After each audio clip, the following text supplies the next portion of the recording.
मोदी जी थोड़ा तो सोच समझ कर बोला कीजिए। इस देश के चुने हुए प्रधानमंत्री हैं आप, कोई बदजुबान दोरूपल्ली के ट्रोल थोड़े ही हैं। आज बाबा साहब की जयंती पर भी आपसे मर्यादा की उम्मीद करना बेमानी है।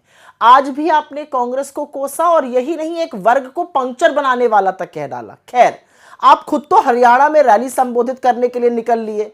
आपके अंदर तो इतनी भी तमीज नहीं थी कि बाबा साहब को सेंट्रल हॉल में पुष्पांजलि देते। सब लोग आए, लेकिन आपको आज भी भाषणवीर बनना ज्यादा प्रिय था, आप निकल लिए। और आपके गृह मंत्री अमित शाह जी, जिनको अंबेडकर का नाम जपना फैशन लगता है, वो तो आए नहीं, न सदन में आए न प्रेरणा स्थल पे आए, वो पूरी तरह से नदारद थे। पहले बाबा साहब का सम्मान करना सीखिए, उनके संविधान को खत्म करने के लिए हर हथकंडा अपनाना बंद कीजिए और फिर बाबा साहब की बात कीजिएगा। आप हमें क्या पाठ पढ़ाइएगा। खरगे जी हमारे चुने हुए सम्मानित अध्यक्ष खुद दलित समाज से आते हैं, अपने दम पर, अपनी लगन से, अपनी मेहनत से यहां तक पहुंचे हैं। छकड़ा भर जगह तो सरकारें हैं आपकी, एक जगह दलित मुख्यमंत्री क्यों नहीं बना पाए आप। अब बाबा साहब की बात करिएगा। सारी दुनिया जानती है कि आरएसएस में दलितों का क्या हाल है।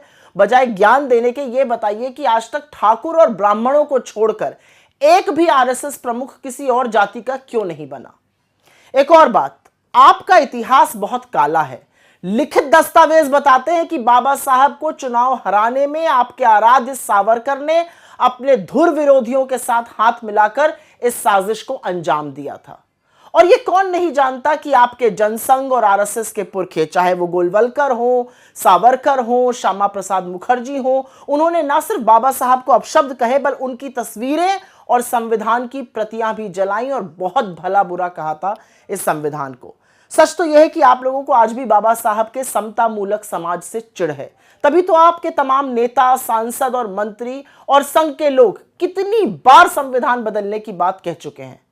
अच्छा होगा अगर आज के दिन आप थोड़ा आत्ममंथन करते और सोचते कि जो आपकी नफरत और विभाजन की राजनीति है, वो मेरे देश को किस रास्ते पर ले जा रही है, और वो रास्ता बाबा साहब के विचारों से, उनकी सोच से, उनके बनाए संविधान से कितनी दूर है।